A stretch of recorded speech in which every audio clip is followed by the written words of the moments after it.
Good morning students. आज हम class 11th का एक नया टॉपिक आपके साथ लेके आए हैं, that is thermodynamics. So thermodynamics is the branch of physics that deals with the study of heat, temperature and motion of heat.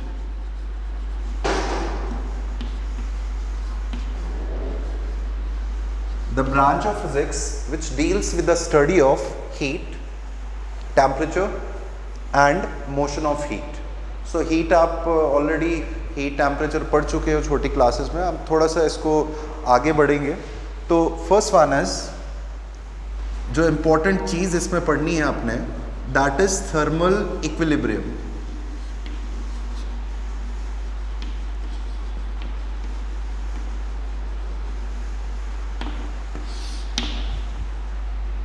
आपके पास सपोज दो बॉडीज हैं, सपोज ए एंड बी।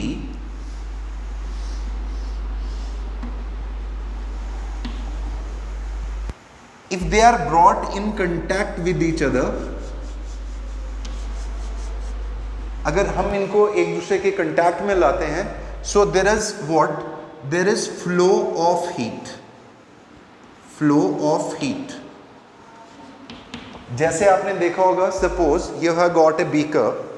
आपके पास एक बीकर है और उसमें आप पानी गर्म कर रहे हो, और कंटेनर, जैसे आप घर पे स्टील का कोई आपके पास कंटेनर है और उसमें आपने पानी डाला और उसको आप बॉईल कर रहे हो, या कोई वेजिटेबल बना रहे हो, सब्जी बना रहे हो, तो आपके पास जो स्टिर करने के लिए जिसको आप कड़छी बोलते हैं, तो आपने देखा होगा कि वो भी गर्म हो जाती है।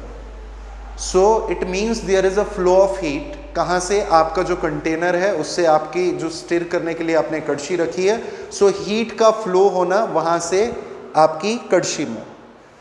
मीन्स होता क्या है, आपके पास दो आपके पास बॉडीज हैं। सपोज एक बॉडी का टेम्परेचर जो है, suppose take it for example only, there is 120 degree centigrade and the temperature of second body is 40 degree centigrade.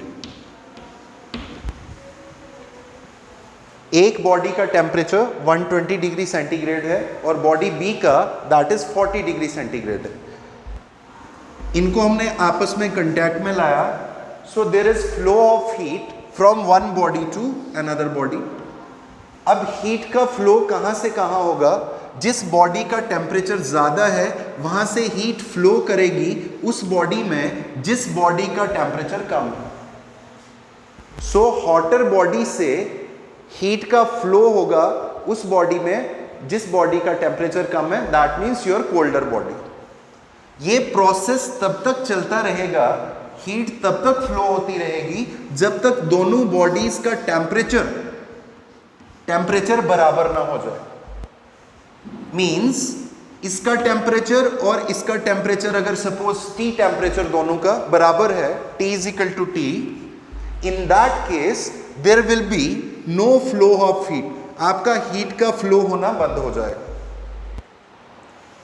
When the temperature of two bodies become equal, then heat stops flowing from one body to another body. At this stage, इस stage में हम दो bodies को क्या बोलेंगे? They are in thermal equilibrium with each other.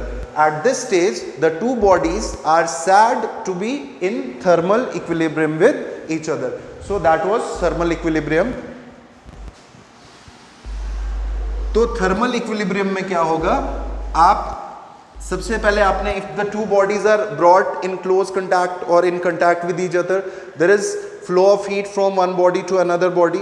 The heat flows from a body which is at higher temperature to the body which is at lower temperature. This process continues till the temperature of two bodies become equal, and when the temperature becomes equal, the two bodies at this stage is said to be in thermal equilibrium with each other. Next आपके पास there is zeroth law of thermodynamics. So let us take three systems.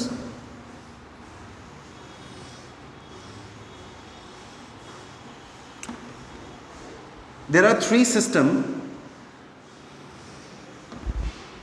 A and system B.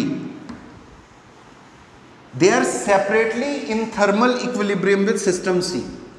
Means आपका system A thermal equilibrium के साथ है system C के साथ. Your system B is in thermal equilibrium with system C. Then your zeroth law says that A and B will also be in thermal equilibrium with each other. ये दो भी किस में होंगे? Thermal equilibrium में. Let us take three system. The system A and B are separated by a non-conducting wall, or you can say insulated wall. Insulated wall से इन दो को separate किया गया. And system A B जो C के साथ connect में, it is ये आपके सेपरेट किए गए, दैट इज कंडक्टिंग वॉल. ये वाली कौन सी है? Conducting wall. Conducting means heat flow कर सकती है यहां से यहां, यहां से यहां, ए से सी में, सी से ए में. कंडक्टिंग वॉल, और you can say diathermic wall. And this wall is insulating wall or adiabatic wall.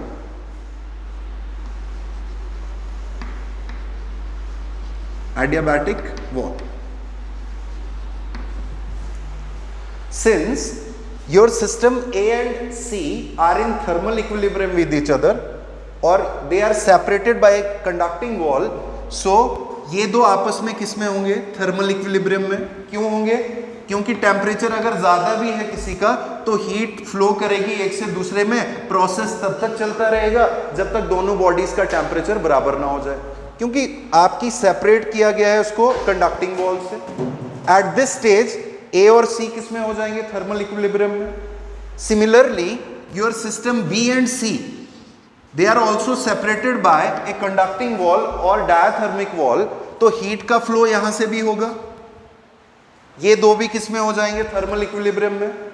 Now when we remove this wall, this adiabatic wall और योर इंसुलेटिंग वॉल, जब हमने इसको रिमूव किया, सो व्हाट वी सी, हमने क्या देखा?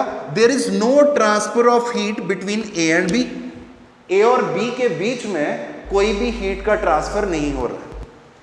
It means, इसका क्या मतलब हुआ कि system A and B are in thermal equilibrium with each other. System A और बी भी किस में हो जाएगा? थर्मल इक्विलिब्रियम में हो जाएगा. So that was zeroth law. Next हम पढ़ेंगे your first law of thermodynamics. Thank you very much.